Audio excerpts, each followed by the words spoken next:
Tu viens seulement de rentrer? C'est bien tard. Tu sais que je n'aime pas te voir seule sur la route à la nuit tombée. Je sais, grand-mère. Mais j'étais avec Georges. Nous devions nous voir ce soir, mais il doit travailler à l'étude après le dîner. Alors nous sommes restés un peu plus longtemps ensemble. Tu étais avec ton fiancé? Je croyais à l'ouvroir avec ta chère maman. Oh, vous savez, grand-mère, l'ouvroir. Eh bien quoi, l'ouvroir? Je vois pas ce qu'il y a de déshonorant à y aller de temps en temps. Lorsque j'avais ton âge, j'accompagnais ma mère 2 fois par semaine. Les mardis et vendredis, qu'il pleuve ou qu'il vente, nous y allions. Je ne dis pas que c'est déshonorant, grand-mère. Mais cette collection de vieilles dames... Eh ben, voilà une réflexion qui ne plairait certainement pas à ta chère maman. C'est pas pour elle que je dis ça. Vieille dame, c'est une façon de parler. Mais enfin, avouez, grand-mère, que c'est pas folichon. Oh, folichon, bah, quand tu, mon petit clon, ne fasses que des choses folichonnes, comme tu dis, dans l'existence, tu as envie de t'amuser, de voir ton fiancé à ton âge, c'est normal. Mais n'oublie pas que nous avons tous un devoir de charité à remplir. Tu dois penser à aider ton prochain, comme le fait ta chère maman, en allant en ce fameux ouvroir qui te déplaît tant, comme je l'ai fait moi-même toute ma vie. Oui, grand-mère. Peux-tu lutter? Il est un peu tard, mais il en reste probablement. Demande à la femme de chambre de t'en apporter. Non. Non, merci, grand-mère, je n'y tiens pas. Papa est là. Non, il est appelé par un malade. Un malade? Oui, enfin, si on peut dire. Le docteur de Fougeray est allé soigner le fermier de Saint-Hilaire. N'oubliez pas le devoir de charité, grand-mère. Un médecin doit accepter de soigner n'importe quel malade. Si le fermier de Saint-Hilaire l'a demandé, il était normal qu'il y aille. Je suppose surtout que ton père ne doit pas faire la fine bouche. Il doit être heureux que ses clients se souviennent de temps à autre qu'il est docteur en médecine. Pourquoi êtes-vous si dur lorsque vous parlez de papa, grand-mère? C'est votre fils. Raisonne plus, mon petit. Ton père est un de Fougeray. Il devrait s'en souvenir plus souvent qu'il ne le fait. L'honneur de notre famille... Papa ne porte pas atteinte à l'honneur de la famille. Il a ses défauts, naturellement, mais qui n'en a pas? Tous ces malades se répandent en louanges à son égard. Tous ces malades. Oui, tous ces malades. Papa soigne les fermiers, les paysans, ceux qui n'ont pas les moyens de s'adresser au docteur Nollet, parce qu'ils savent que papa ira les soigner au milieu de la nuit s'il le faut, qu'il ne les fera pas payer s'ils ne peuvent pas payer. Il ne se contente pas de soigner les dames à bijoux ou les notables comme le fait le docteur Nollet. Micheline, je t'interdis de me parler sur ce ton. Oui, excusez-moi, grand-mère. Je me suis laissée emporter. M'en suis aperçu. Je vous demande pardon, grand-mère. N'est rien, mon petit. Tu aimes ton père, tu le défends, c'est normal. C'est même très bien ainsi. Alors, raconte-moi plutôt, qu'as-tu fait aujourd'hui? Pas grand-chose de passionnant. Après le déjeuner, j'ai lu un moment, puis j'ai écrit quelques lettres. Oh, vous souvenez-vous de mon amie Gilberte, celle qui est venue passer quelques jours à Pâques l'an passé? Mais naturellement. Pourquoi aurais-je oublié ce qui s'est passé il y a à peine 1 an? Eh bien, j'ai reçu un petit mot d'elle la semaine dernière. Elle vient de se marier et elle me raconte son voyage de noces. Je lui ai répondu et j'en ai profité pour lui parler de nos projets, à Georges et à moi. Quel projet? Pour notre voyage de noces, le nôtre. Georges pense que nous irons à Venise. C'est démodé, bien sûr, mais ses parents y ont passé leur lune de miel et ils en ont gardé un tel souvenir que Georges souhaite que nous y allions aussi. Georges est un garçon raisonnable. Venise, au mois de juin, c'est bien agréable. À propos, comment va son père, maître Candé? Son lumbago le fait encore souffrir. Mais il reviendra à l'étude demain. Bon, vous le connaissez. Du moment qu'il n'est pas derrière son bureau, il a l'impression que tout va mal. Non, il a confiance en Georges, bien entendu, mais il préfère surveiller lui-même ce qui se passe. Cela prouve sa conscience professionnelle. Tout le canton connaît maître Candé, et c'est tant mieux. Je souhaite que Georges, lorsqu'il prendra sa succession, soit à la hauteur de sa tâche. Il est vrai que la petite Madame Candé saura le soutenir. Merci, grand-mère. C'est gentil ce que vous dites là. Eh, tu es ma seule petite fille, tu sais, Micheline. Ma seule descendante, alors. Faut pas me décevoir. Vous pouvez avoir confiance en moi, grand-mère. À propos, il est venu, ce Jean Dupont? Qui cela? Jean Dupont, un étranger qui était arrivé après le déjeuner au Cheval Rouge. Il avait l'intention de venir nous voir. Comment sais-tu cela? Fumel, le patron du Cheval Rouge, m'en a parlé. J'avais rendez-vous chez lui avec Georges. Comment? Ton fiancé te donne rendez-vous au café? Mais ce n'est pas un café, grand-mère. C'est un hôtel. Oh. C'est même le seul hôtel de la ville. Peu importe, mais qui est ce Jean Dupont? Je sais pas, je l'ai pas vu. Fumel m'a seulement dit qu'il était arrivé au début de l'après-midi, qu'il avait pris une chambre pour quelques jours et qu'il avait posé des questions sur la famille. Des questions? Quelles questions? Il a demandé si c'était toujours les 2 Fougeray qui habitaient le château. Le château? Il connaissait donc le nom de la propriété? Apparemment, oui. Et il a aussi demandé lesquels d'entre nous étaient encore là et si personne n'avait quitté le pays. Il paraît que c'est un très vieux monsieur, pas du tout le genre des touristes qui descendent habituellement au Cheval Rouge. Fumel était tout surpris. Qui est curieux. Et ce nom? Vous le connaissez, grand-mère? Je ne connais pas de Jean Dupont, mais je suppose que n'importe qui peut se faire appeler ainsi. Vous croyez que ce n'est pas son vrai nom? Je ne crois rien du tout, Monty. Si ce monsieur désire venir ici, qu'il vienne. Sinon, sinon tant pis. C'est drôle, ça. J'avais pas fait attention sur le moment, mais vous avez raison. Jean Dupont, c'est un nom bizarre. Mais non, pas du tout. T'occupe pas de ce monsieur, Micheline. Nous verrons bien. Tiens, voilà quelqu'un qui rentre. Ton père ou ta mère? À moins qu'ils n'arrivent tous les deux. Il va bientôt être l'heure du dîner. Bonsoir, mère. Bonsoir, Micheline. Bonsoir, maman. Bonsoir, ma bru. Madame Candet m'a chargée de vous transmettre ces... Merci, merci, ma fille. Elle vous fait dire qu'elle viendra vous voir demain dans l'après-midi. Très bien. Adolphe n'est pas là? Non. On l'a appelé à la ferme de Saint-Hilaire. Tu savais que quelqu'un y était malade? Non, je l'ignorais. Je vous informe, ma fille, que nos amis Espalion viendront dimanche prochain. Ils ont téléphoné tout à l'heure. Je les ai invités. Bien, mère. Je donnerai les ordres à la cuisine. Inutile. C'est déjà fait. Je ne voulais pas que vous risquiez de l'oublier. Je n'ai pas l'habitude d'oublier. J'ai néanmoins préféré le faire moi-même.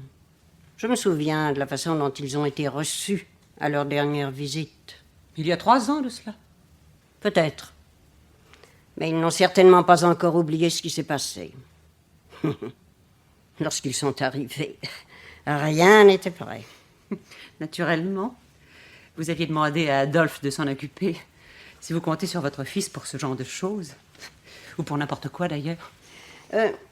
Connaissez-vous quelqu'un qui se fait appeler Jean Dupont? Comment? Jean Dupont. C'est un vieux bonhomme qui est arrivé tout à l'heure au Cheval Rouge. Et ce qui est bizarre, c'est... Laisse donc, Micheline. Puisque ta mère ne le connaît pas. Je me demande à quelle heure Adolphe va rentrer. Où peut-il donc être allé? Mais vous l'avez dit vous-même, grand-mère. À la ferme de Saint-Hilaire. À la ferme de Saint-Hilaire. C'est par là qu'il a commencé. Mais après... Je vous en prie. C'est quand même drôle qu'il soit pas venu. Qui est cela? Jean Dupont? Mais enfin, qui est ce fameux Jean Dupont? Qu'est-ce que ça peut vous faire? Puisque vous ne le connaissez pas. C'est probablement un vieil ami de la famille, dont j'aurais oublié le nom. Ah, parce que vous ne le connaissez pas non plus. Le cercle de vos relations est aussi limité à ce qu'il semble. Mes relations sont ce qu'elles sont. Et je vous prie de ne pas vous en mêler. Tenez-vous-en aux vôtres. Si vous en avez, naturellement. Les miennes? Dans ce pays perdu? Madame Candet, la femme du maire, Madame Nollet. Et encore, celle-là, elle m'évite. La femme du docteur Nollet ne faillit pas avec celle du docteur de Fougeray. Micheline, monte dans ta chambre, je t'en prie. Mais grand-mère, enfin, je... Monte dans ta chambre, je t'en prie. Bien, grand-mère.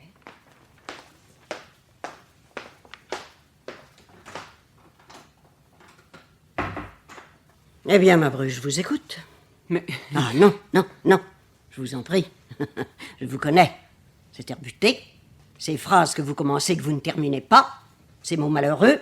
Ces allusions au vice de votre mari, tout cela devant Micheline, non. Mère, croyez-vous vraiment que Micheline ignore que son père est un ivrogne? Je vous prie de modérer vos expressions. Vous avez bien parlé de vice. Les mots ont-ils le même sens pour nous deux? J'en doute quelquefois. J'en doute aussi. Mais je tiens néanmoins à ce que vous surveillez votre façon de vous exprimer. Que vous évitiez les éclats. En ai-je souvent causé? Cela s'est produit. Et votre attitude, depuis un moment, me surprend, me déplaît. Serait-ce Jean Dupont qui vous inquiéterait? Que voulez-vous dire? En quoi cet inconnu me concerne-t-il? Un homme que l'on ne connaît pas, qui s'intéresse à nous, qui pose à notre sujet des questions dans le pays. Un homme qui dit s'appeler Jean Dupont. Vous ne le connaissez pas? Jean Dupont? Jean Dupont, cela ne signifie rien. N'importe qui peut user d'un tel nom s'il ne veut pas dire qui il est. Je ne vois pas. Vous en êtes certaine. Certaine? Un inconnu qui surgit du néant, ça ne vous dit rien? Où voulez-vous en venir, mère? Nulle part. Rassurez-vous. Je trouve seulement que ce nom sonne curieusement. Il a quelque chose de faux, d'artificiel, d'irréel. C'est le nom que choisirait un homme qui ne voudrait pas dire le sien, qui en même temps désirerait que chacun sache qu'il ne se nomme pas ainsi. Un homme qui voudrait faire renaître un passé. Le passé est mort. Ah, Le passé est mort. Oui, il est bien mort. Il est étouffé sous des années d'oubli, des années d'ennui, des années de vide. est-ce une façon d'insinuer que vous ne menez pas ici la vie que vous auriez choisie? Si vous en aviez eu le choix, évidemment. La vie que j'aurais choisie? Croyez-vous seulement que je me souvienne de ce que je désirais, de ce que je souhaitais à l'âge où les jeunes filles désirent quelque chose? J'ai oublié, ah oui. J'ai oublié ce que c'est que de rêver, que d'espérer. J'ai oublié que l'on peut être une femme heureuse, souriante, enjouée. Ah, j'ai oublié. Oublié. Vous avez aussi oublié dans quelles circonstances vous vous êtes mariée, ma fille. Je crois que notre famille a fait preuve à votre égard d'assez de générosité pour que vous m'épargniez ce genre de scène. Ah non, non, je n'ai pas oublié cela. Vous vous êtes assez souvent chargé de me le rappeler, votre fils et vous. La famille de Fougeray a accepté de me recevoir dans son sein. Malgré mon... Mais... Oh, vous vouliez que je parle, eh bien soit, je parlerai. Madame de Fougeray, quelle dérision. Pour vous, c'est le summum de ce qui existe de plus beau au monde. Un véritable culte. Être une de Fougeray, la digne descendante de la glorieuse lignée. Il n'y a rien d'assez beau à vos yeux, rien d'assez grand, rien d'assez digne pour une de Fougeray. Mais regardez, ouvrez les yeux. Je suis une de Fougeray. Je suis Madame de Fougeray. Je suis la femme du docteur de Fougeray. Que suis-je? Riez, mère, riez. C'est drôle, c'est ridicule. Ah oui. Vous vous trompez, ma fille. Vous n'êtes pas une de Fougeray. Ah, si, je suis Madame de Fougeray. Il suffit de me regarder. Jamais fardé, les cheveux gris, toujours cloîtrés dans cette horrible maison que vous appelez le château, comme par dérision. On me dit « Bonjour, Madame de Fougeray » lorsque je passe dans la rue. Mais je n'en tire aucune fierté, non? Je baisse la tête, je marche vite. Car si je me retournais, si j'écoutais les chuchotements sur mon passage, je sais ce que j'entendrais. Vous devriez avoir honte. Si je me retournais, si j'écoutais les chuchotements sur mon passage, j'entendrais les gens dire « Vous savez, c'est cette pauvre idiote qui vit là-haut, entre un ivrogne et une vieille illuminée. » Alors je passe vite, les épaules courbées, et je me console en me répétant « Je suis Madame de Fougeray, je suis Madame de Fougeray, je suis Madame de Fougeray. » C'est tout. Avez-vous craché tout votre venin? Vous mériteriez d'être chassé de cette demeure à tout jamais. Je ne le fais pas. Et ne le ferai pas pour une raison que vous ne comprendrez sans doute jamais, mais qui m'est chère. Vous n'êtes pas une de Fougeray, non. Mais vous portez le nom de notre famille. Ah. Il est gravé en vous, et rien ne l'effacera jamais. Vous allez être surprise. Paul, mais écoutez-moi. Écoutez bien ceci. Je vous aime. Oui, je vous aime. Vous êtes la mère de ma petite fille. Vous êtes la mère de Micheline. Et cela, à mes yeux, excuse tout. Absout tout. Quoi qu'il advienne, notre famille existe. Existera toujours. Micheline est là pour en assurer la pérennité. Elle épousera Georges Candé et leurs enfants seront des de Fougeray. Pas des Candé, non, des de Fougeray. Je suis une vieille femme. Je ne vivrai sans doute plus longtemps. Mais j'ai le sentiment d'avoir fait en ce monde ce qui était mon devoir. Votre mari est ce qu'il est, mais ça ne compte pas. Je suis vieille et méchante, paraît-il. C'est possible. Je m'y suis peut-être mal prise. Je n'ai peut-être pas élevé Adolphe comme il aurait fallu si j'avais voulu en faire un enfant heureux, un médecin mondain. Mais le résultat est là. À 100 kilomètres à la ronde, on écoute ma voix. Si j'invite à dîner, c'est un honneur. Si je visite des pauvres, ils sont confondus d'orgueil.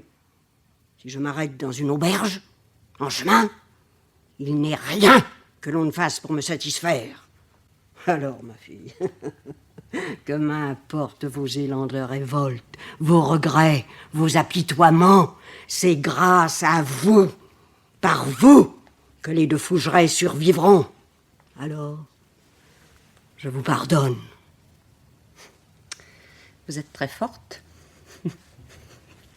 Vous me pardonnez. Vous m'aimez. Pourquoi ne dites-vous pas aussi que vous me comprenez? Vous essayez une fois encore de m'entourer de votre gang, de m'absorber, de me détruire un peu plus. Vous m'aimez. Je ne vous aime pas. Je vous hais. Vous me pardonnez? Je ne vous pardonne rien. Je vous en veux, mortellement. Vous avez fait de moi une femme aigrie, méchante, malheureuse. Alors je vous en prie, épargnez-moi vos bons sentiments. Nous ne nous comprendrons jamais. Jamais. C'est bien, ma fille. Puisque vous voulez qu'il en soit ainsi, il est inutile de poursuivre cette conversation. Mais que fait Adolphe? Il sera bientôt l'heure de passer à table. Peut-être a-t-il rencontré ce fameux Jean Dupont. Ah, vous en reparlez. Vous avez peur de cet inconnu, je le savais bien. Pourquoi en aurais-je peur?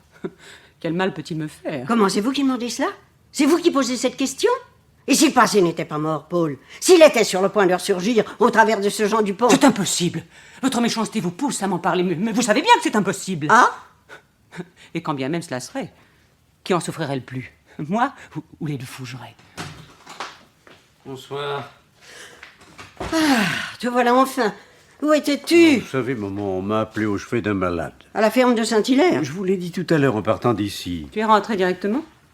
Oui. Je ne sais d'ailleurs pas pourquoi je te pose cette question, il suffit de te regarder. L'œil trouble, la démarche hésitante. Et alors? Cela me déplaît, Adolphe. Excusez-moi, maman. Comment va ton malade? Pas bien, je suis inquiet. C'est le petit Grégoire, il a une grosse fièvre depuis quelques jours. Ses parents ne se décidaient pas à le faire soigner. Ils ont attendu aujourd'hui pour m'appeler. Qu'a-t-il exactement? Mais je sais pas. Ça ressemble à... Enfin, je suis pas sûr. Tu n'es pas sûr? Mais alors comment fais-tu pour le soigner? Mais je ne le soigne pas. Explique-toi, Adolphe. Je leur ai conseillé d'appeler le docteur Nollet. Comment? Tu as appelé le docteur Nollet en consultation? Chez ces gens? Non, mais il ne s'agit pas exactement d'une consultation. Nollet me semble plus compétent que moi dans ce genre de cas. Je leur ai conseillé de faire appel à lui. Adolphe, tu t'es enfui comme un lapin. Quoi? Mon fils, le docteur de Fougeray, la risée du canton.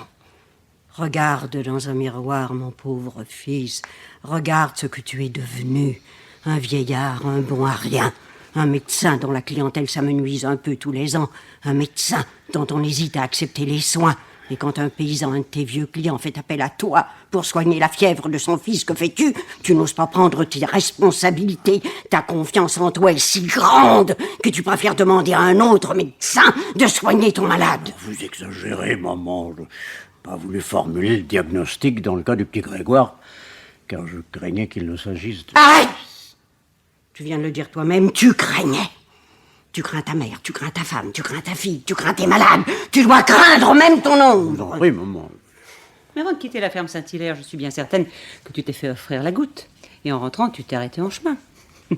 Sans ça, tu serais rentré plus tôt. Mais c'est une véritable inquisition. On se dire que ce n'est pas vrai. C'est un fait que je me suis arrêté quelques minutes au Cheval Rouge. Là. J'avais un mot à dire. Mon pauvre fils, tu en es là. T'as arrêté à l'auberge et au Cheval Rouge, de surcroît, pour que cet inconnu te voie. Quel inconnu? Je ne sais pas. Micheline prétend qu'un homme s'est installé au Cheval Rouge. Je ne vois pas. Il paraît qu'il s'est renseigné sur nous, qu'il a posé des questions à droite et à gauche. Comment se nomme-t-il? Jean Dupont. Oui, Jean Dupont. Ah, curieux nom, ça. Mais qui est-il? Que nous veut-il? Si je le savais, Adolphe, je ne te poserais pas la question. J'ai envie de téléphoner au Cheval Rouge. Pourquoi faire? Pour demander à Fumel ce qu'il sait exactement de cet individu. Tu veux attirer encore un peu plus son attention. Que cette espèce de cabaretier à s'imaginer que nous avons peur d'un inconnu. pour qu'il raconte dans toute la ville que nous avons quelque chose à cacher, que nous nous inquiétons parce qu'un homme que personne ne connaît demande si nous habitons toujours ici. Ah, tu seras décidément toujours le même. Si ce monsieur Jean Dupont a quelque chose à nous dire, qu'il vienne. Les de Fougeray ont toujours été hospitaliers, je le recevrai. D'ailleurs, rien ne prouve qu'il ait l'intention de venir. Peut-être n'est-ce qu'un touriste de passage qui pose des questions sur les habitants de la région. Un touriste de passage. Tu as souvent vu des touristes par ici. Peut-être un représentant, alors. Qu'est-ce qu'un représentant viendrait faire ici? Je sais pas, moi, essayer de nous vendre quelque chose. Quoi? Un représentant en vin, par exemple. Enfin, qui peut-il être? Adolphe, Oui, maman? le temps que tu emploies pour parler de cet homme, tu as peur de cet inconnu, Adolphe. Oh, je vous en prie, maman, il y a bien longtemps que je n'ai plus peur des inconnus, bien longtemps. Toi aussi. Ton passé est mort depuis belle lurette. Mort. Tu as le sens du mot juste, Paul. Je te remercie de cette délicate allusion. Il est certain que l'on ne peut en dire autant du tien. Dois-je aussi te remercier de la délicatesse de tes allusions? Ne te donne pas cette peine, c'était un plaisir. Adolphe, je t'interdis de parler à ta femme sur ce ton. Tu es sous mon toit, ne l'oublie pas. Si vous permettez, maman, je vais dans ma chambre en attendant qu'il soit l'heure de dîner. Que vas-tu y faire? Je vais dans ma chambre, maman. Essaye au moins d'être présentable aux yeux de ta fille lorsque nous passons à table.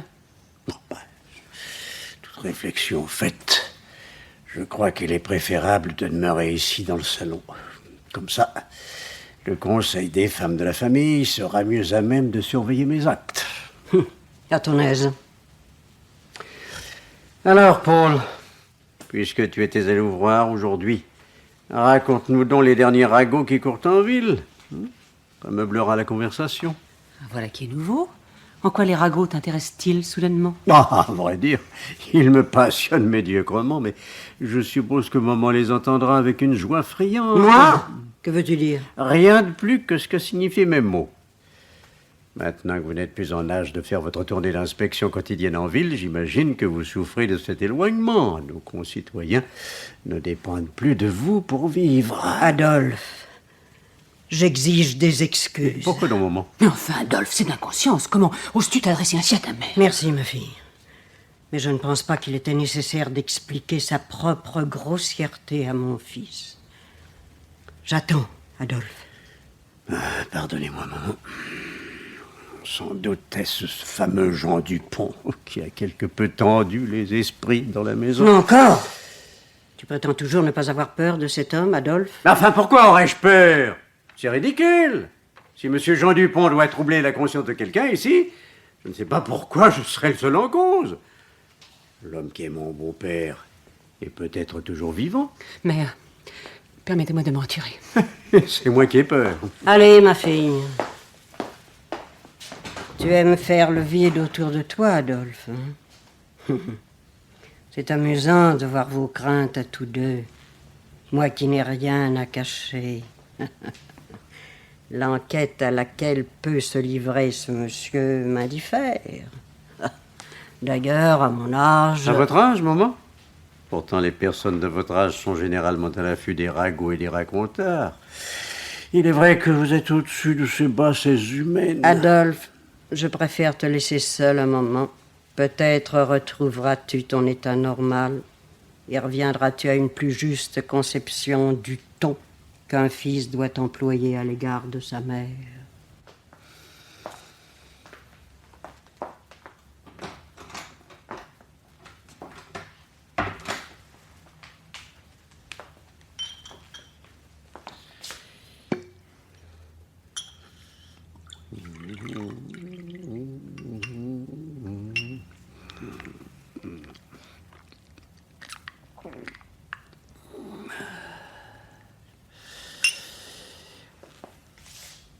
Ah, quand même. C'est bizarre, ce Jean Dupont.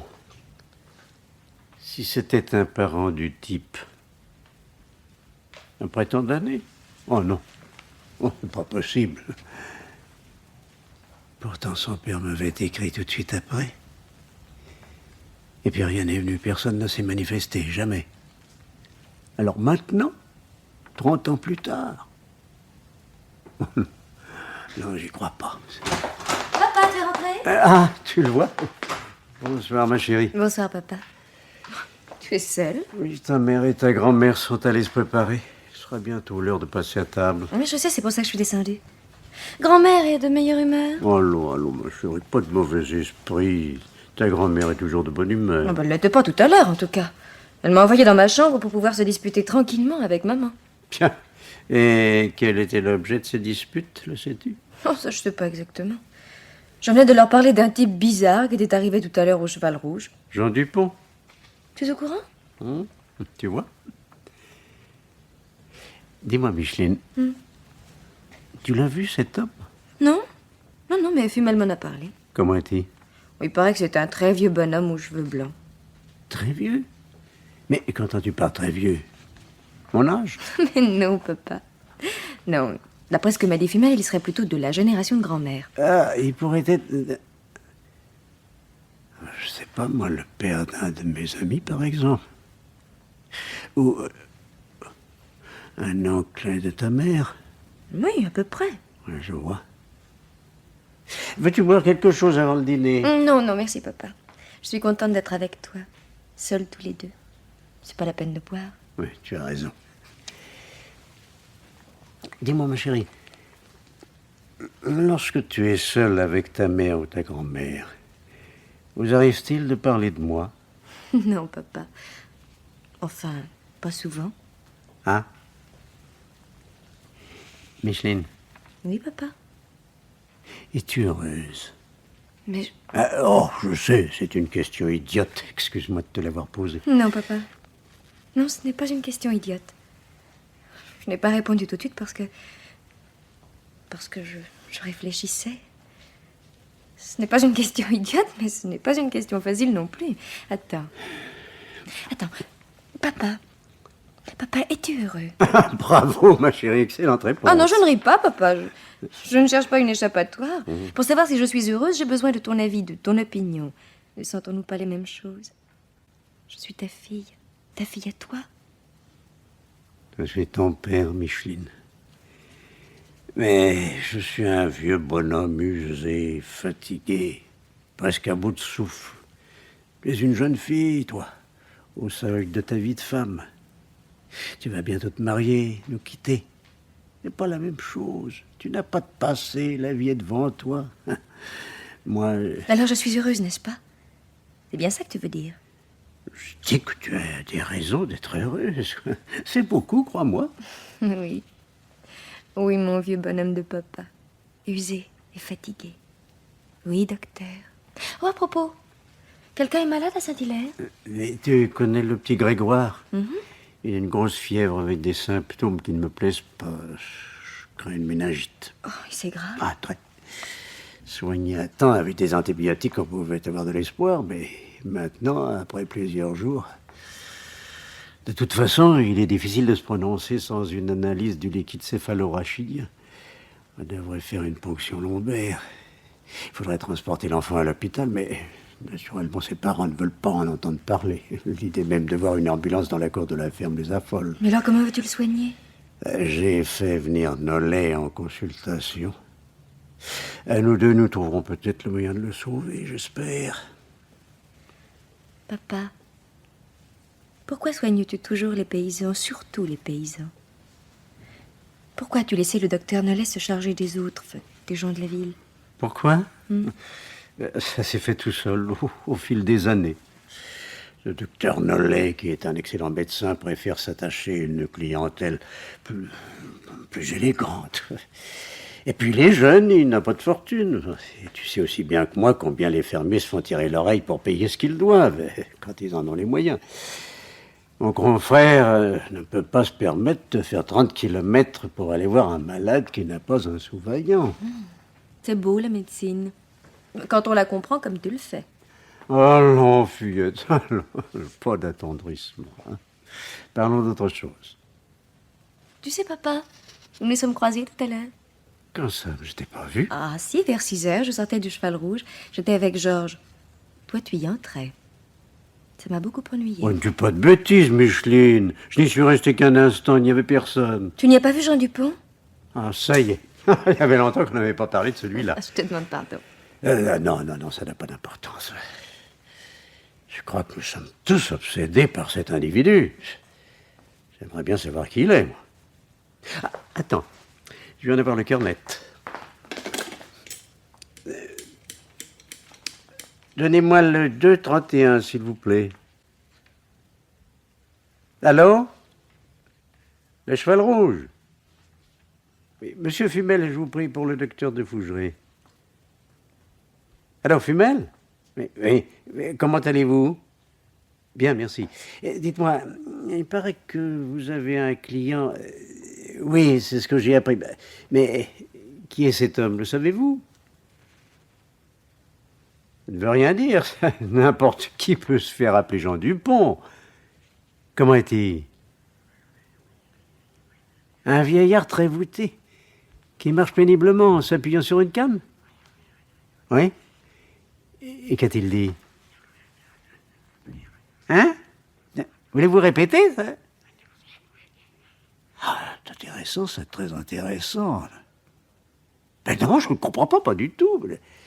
Dites-moi, Fumel, si ce monsieur Dupont parlait encore de la famille, voulez-vous avoir la gentillesse de me donner un coup de téléphone pour me tenir au courant? Bon, merci d'avance. Ah, ça alors, qu'est-ce que ça veut dire? Alors, papa, tu le connais? Comment? Non, je vois pas qui peut être. Pas du tout. Oh, bah, après tout, il ne s'intéresse peut-être pas à nous. Il a pu poser des questions par simple curiosité. Non, Micheline, non. Monsieur Jean Dupont s'intéresse à nous. De très près, même. Enfin, Mais t'en fais pas, ma petite fille. Tout ça va s'éclaircir, tout ça s'arrangera. Nous ne devons pas nous énerver. Il suffit d'attendre. Mais attendre quoi, Et papa? attendre que Jean Dupont se manifeste, qu'il vienne ici, qu'il nous dise ce qu'il veut, qu'il dévoile son jeu, qu'il démasque ses batteries. Oh, que de mystère. Mais qu'y a-t-il donc de caché entre grand-mère, maman et toi? Vous êtes inquiets tous les trois depuis qu'il est question de cet inconnu. Vous paraissez tous redouter quelque chose. Que se passe-t-il, papa? Ne veux-tu pas nous le Mais dire? rien de grave, ma chérie, rassure-toi. Il existe toujours dans toutes les familles quelques petits souvenirs que l'on aimerait guère voir étalés au grand jour. Hein. Des secrets de jeunesse, en quelque sorte. Mais ne t'en fais pas, ma petite fille. Il ne peut rien arriver, il ne peut rien t'arriver. N'oublie pas, tu n'as pas de passé. Hein. La vie est devant toi. Papa, Oui, Micheline. j'ai peur, papa. Tais-toi. J'ai peur. J'ai peur, je ne sais pas pourquoi, mais j'ai peur. Moi aussi, j'ai peur. Et je sais pourquoi.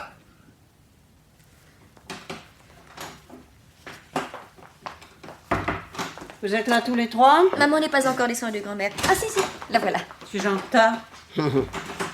Il s'en est fallu de peu, ma fille. Madame est servie. Allons.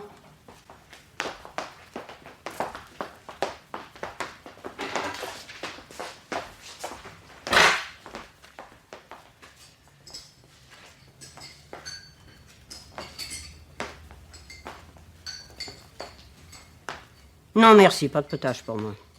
Moi non plus, j'ai pas faim. Un tout petit peu seulement. Adolphe, j'ai prévenu ta femme que nous recevrons dimanche nos amis espaliens. Ah, que de visite, mon Dieu, que de visite.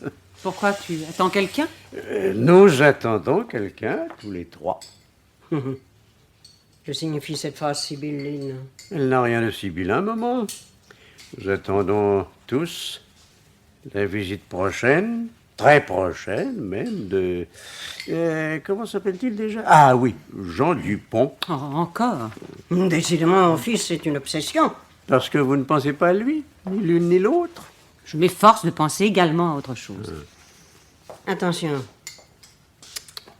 Madame désire-t-elle l'aile ou la cuisse? l'aile. Et bon.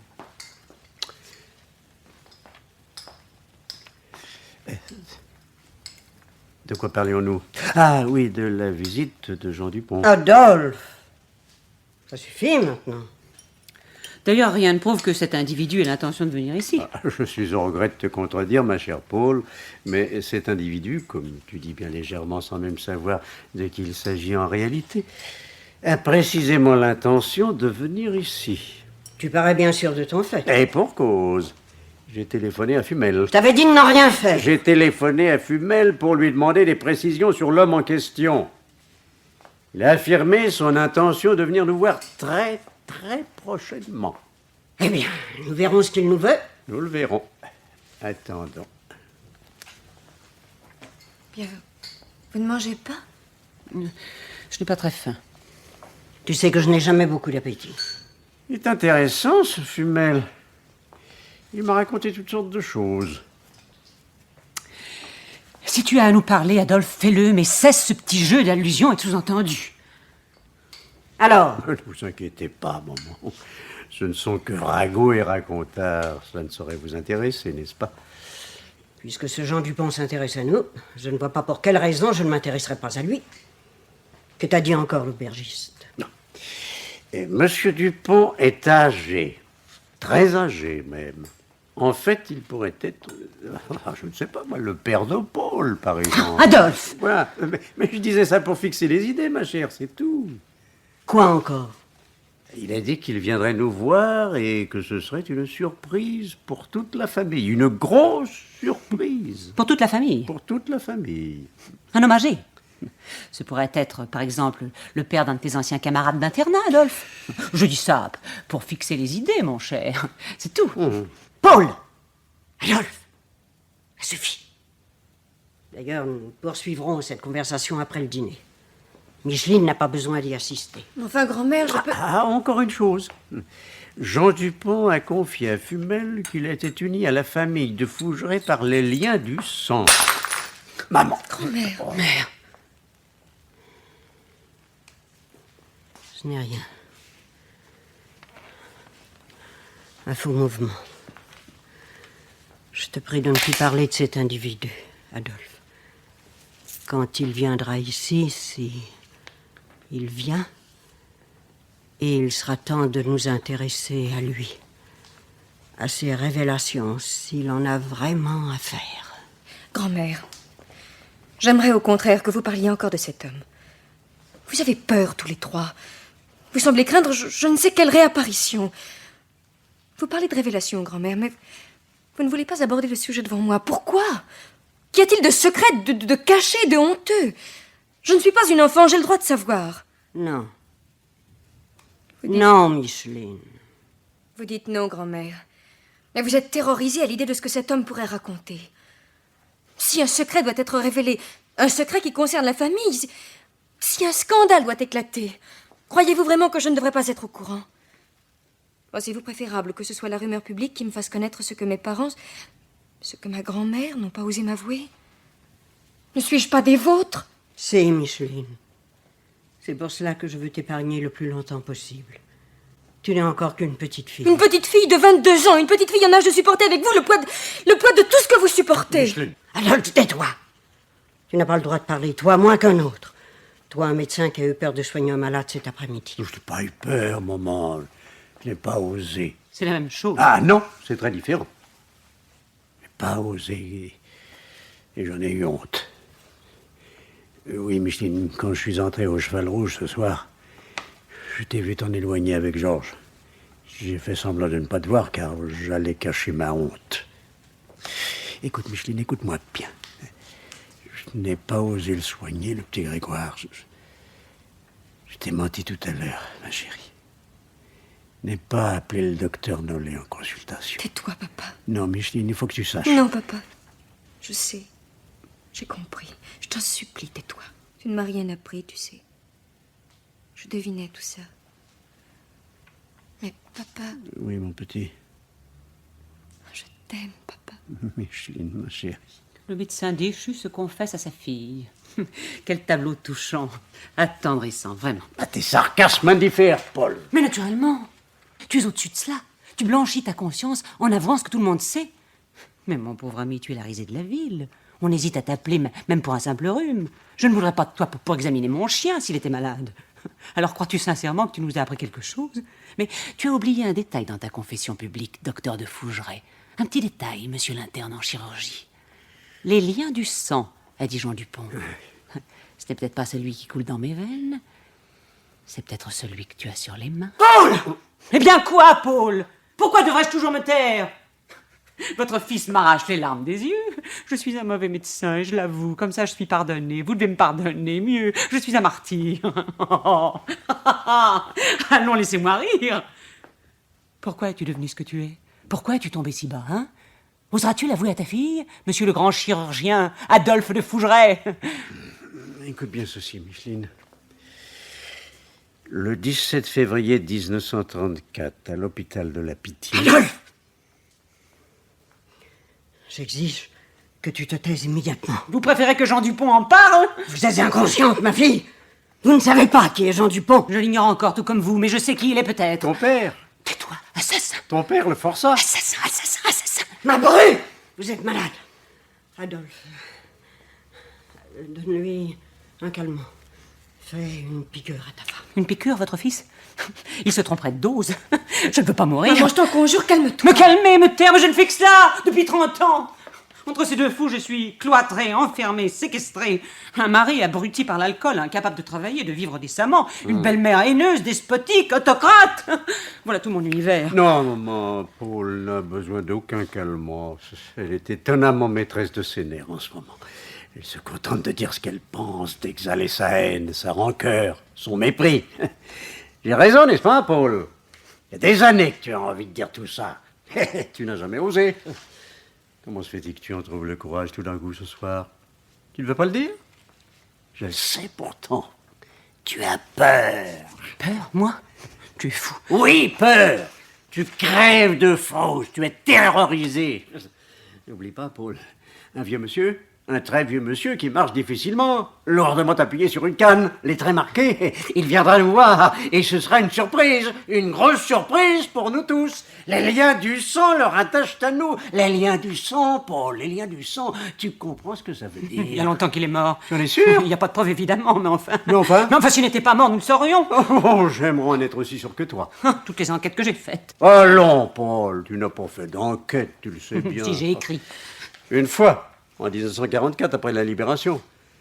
Lorsque quelqu'un nous a dit que la plupart des anciens forçats libérés, au moment où le bagne avait été supprimé, étaient demeurés à la Guyane. Ta lettre n'a jamais reçu de réponse. Et tu en as conclu que ton père était mort. Mais tu n'en as jamais eu la preuve. Tu t'es contenté de le souhaiter. Ce n'est pas possible. Pourquoi pas? Il a peut-être fini par apprendre que sa fille unique avait fait un beau mariage. Ah non, non, non, ne proteste pas. Tu as fait un beau mariage. Je ne parle pas de moi, naturellement, mais de la famille que tu as épousée. Les deux Fougeray sont honorablement connus depuis 2 siècles, comme dirait ma mère. Et même si leur fortune n'est plus ce qu'elle a été, elle est encore solidement assise. Des terres, des terres, des terres. C'est tentant pour un ancien bagnard, pour un assassin condamné à mort et déporté à Cayenne. Tu es heureux, hein? Tu essayes de me faire peur avec le spectre de mon père. Tu exhibes ta famille, ton nom. Mais ça ne prend pas, Adolphe. Mon père est mort, le passé a disparu. Et ta famille de dégénérés est pourrie jusqu'à la moelle. Tarés, vous êtes tous tarés, ta mère, toi. Et tu te venges en m'avilissant aux yeux de notre fille, en essayant de me détruire. Oui, oui, Micheline, c'est vrai. Mon père, ton grand-père, était un assassin. Oui, c'est vrai. Il a été condamné à mort pour le plus ignoble des forfaits. Mais il a payé, lui. Pas comme ton père. Taisez-vous! Je vous interdis de prononcer une parole de plus. Pourquoi, grand-mère? Si ma mère croit devoir me dire quelque chose, elle en a le droit. Qu'elle le fasse. Mais alors que ce soit maintenant, sans attendre, sans nouvelles allusions, sans perfidie. Le 17 février 1934, à l'hôpital de la Pitié. Non, pas toi. Tu t'arrangeras encore pour te donner le beau rôle, je te connais bien. Ton père a tué un homme, Micheline. Il était interne en chirurgie. Un de ses camarades devait être opéré.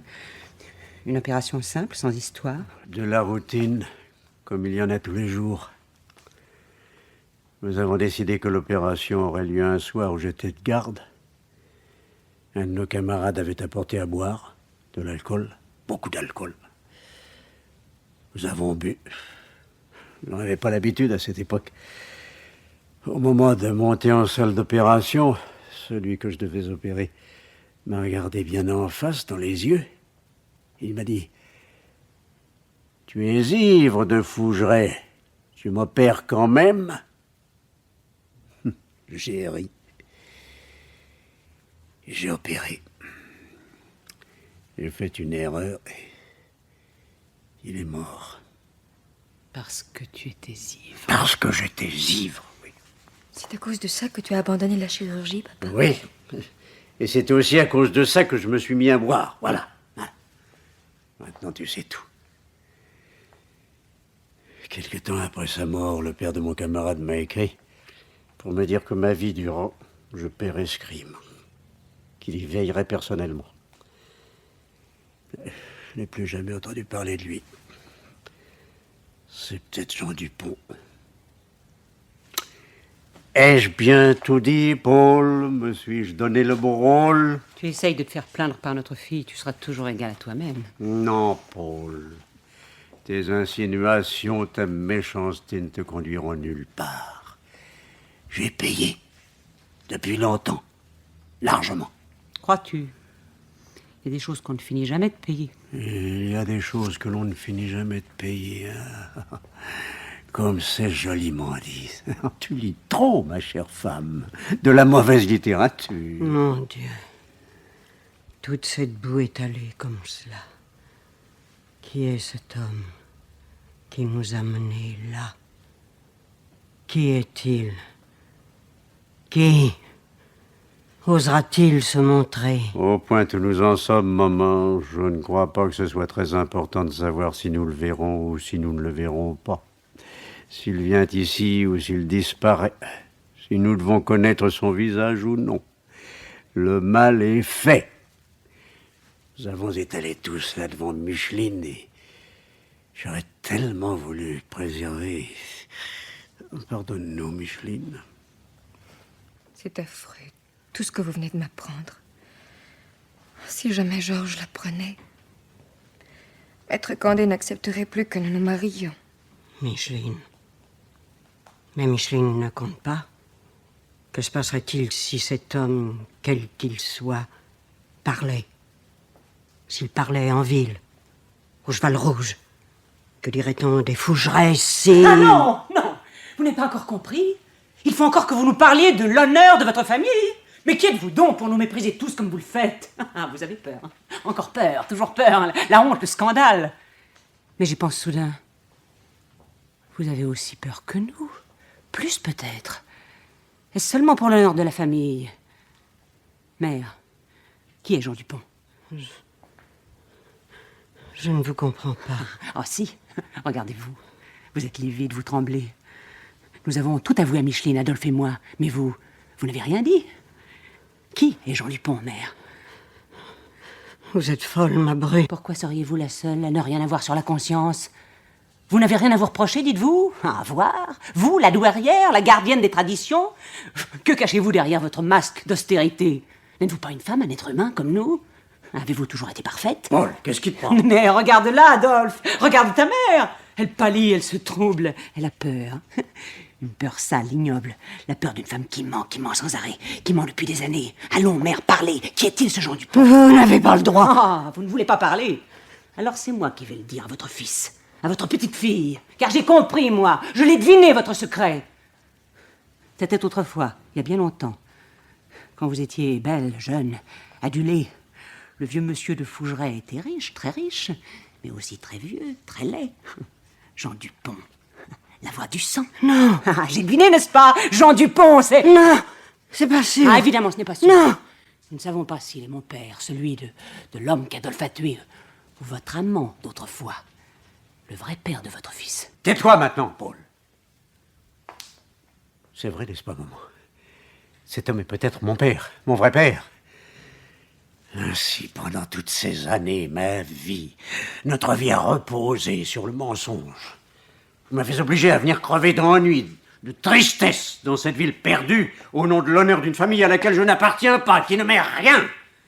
Vous m'avez empêché de mener une existence normale, d'avoir un foyer. Vous m'avez imposé le vôtre, ce simulacre de foyer, cette vie étroite, rigide, où tout est pesé, calculé, réfléchi. J'avais caché ma vie par orgueil, pour sauvegarder les principes que vous aviez vous-même transgressés. Vous m'avez enterré, vous avez fait de moi un débris, une épave, pour ne pas avouer votre faute. Et votre conscience n'a rien dit. Votre fameuse conscience dont vous m'avez tant rebattu les oreilles. La conscience des deux Fougeray. Alors, tu me fais mal. Lâche-moi. Toute ma vie gâchée par votre faute. Et pourquoi? Pour rien. Pour l'honneur des deux Fougeray. Lâche-moi, Adolphe. Lâche-moi. Les deux Fougeray, je les hais. Les deux Fougeray, je voudrais tous les tuer. Mon Dieu!